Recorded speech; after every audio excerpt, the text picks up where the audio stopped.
Assalamualaikum warahmatullahi wabarakatuh. Perkenalkan, nama saya Nidia Febianti dengan NIM H96219057. Tujuan saya membuat video ini adalah untuk menyelesaikan tugas mata kuliah Manajemen Proyek Sistem Informasi. Kali ini saya akan membahas tentang Project Life Cycle, Project Management Process Group, dan Knowledge Area. Pada bab pertama, kita akan membahas tentang Project Life Cycle. Introduction. Project Life Cycle merupakan rangkaian langkah-langkah untuk mengelola proyek dari awal hingga akhir guna mencapai tujuan atau target proyek. Secara umum terdapat dua jenis Project Life Cycle. Yang pertama ada Predictive Life Cycle, yaitu digunakan untuk proyek dengan skop atau ruang lingkup yang sudah jelas. Contohnya yaitu proyek-proyek konstruksi. Yang kedua ada Adaptive Life Cycle, yaitu digunakan untuk proyek yang skop atau ruang lingkupnya sudah dijelaskan, tetapi ada kemungkinan untuk menyesuaikan pada saat proyek berlangsung. Contohnya yaitu penggunaan pada proyek-proyek Information Technology. Bab 2.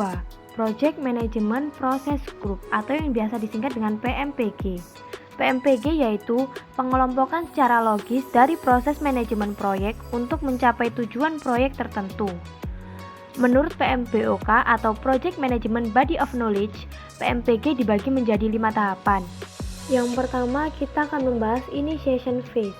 Dalam fase ini, tujuan atau kebutuhan proyek akan diidentifikasi. Sebuah proyek dikatakan memasuki tahap ini jika sudah mendapatkan beberapa dokumen seperti SPK, Surat Perintah Kerja, Agreement, Statement of Work atau SOW, Purchase Order atau bentuk kesepakatan lainnya. Selanjutnya ada Planning Phase. Dalam fase ini, solusi proyek dikembangkan lebih lanjut sedetail mungkin dan langkah-langkah yang diperlukan untuk memenuhi tujuan. Target utama dalam fase ini adalah menghasilkan dokumen perencanaan proyek atau Project Management Plan. Selanjutnya ada Executing Phase. Proses utama dalam fase ini adalah mengarahkan dan mengelola pelaksanaan proyek ke arah penyelesaian sesuai dengan dokumen perencanaan.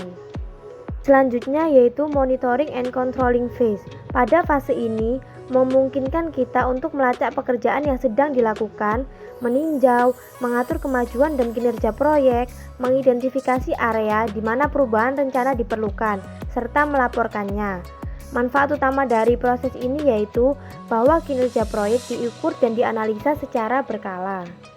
Yang terakhir yaitu Closing Phase.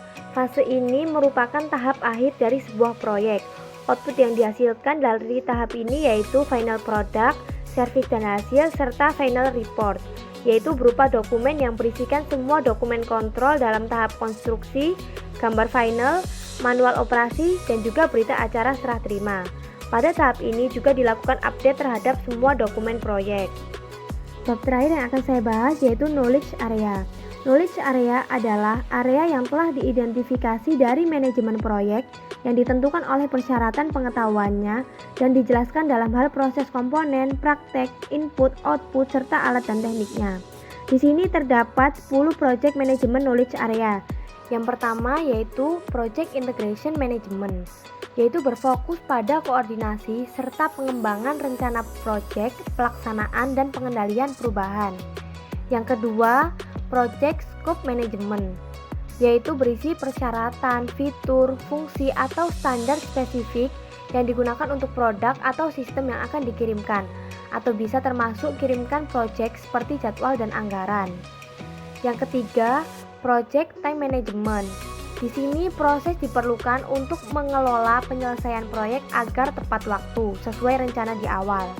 Yang keempat, Project Cost Management, yaitu memastikan bahwa anggaran proyek dikembangkan dan diselesaikan sesuai persetujuan dengan klien. Yang kelima yaitu Project Quality Management. Di sini berfokus pada perencanaan, pengembangan, dan pengelolaan lingkungan yang berkualitas, yang memungkinkan proyek memenuhi kebutuhan atau keinginan stakeholder. Yang keenam ada Project Human Resource Management, yaitu berfokus pada penciptaan dan pengembangan project team serta memahami dan merespons secara tepat terhadap sisi perilaku project manager. Yang ketujuh, ada Project Communication Management, yaitu digunakan dengan memerlukan komunikasi informasi yang tepat waktu dan akurat mengenai proyek kepada stakeholder proyek. Yang kedelapan yaitu Project Risk Management, yaitu berfokus dengan mengidentifikasi dan merespons secara tepat resiko yang dapat mempengaruhi proyek.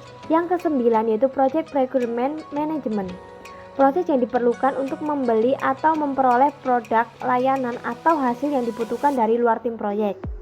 Dan yang terakhir yaitu Project Stakeholder Management, yang berfokus pada identifikasi stakeholder project untuk lebih memahami harapan atau kepentingan mereka dan kemudian mengembangkan strategi yang tepat untuk komunikasi dan mengelola potensi konflik. Sekian penjelasan dari saya, kurang lebihnya mohon maaf. Wassalamualaikum warahmatullahi wabarakatuh.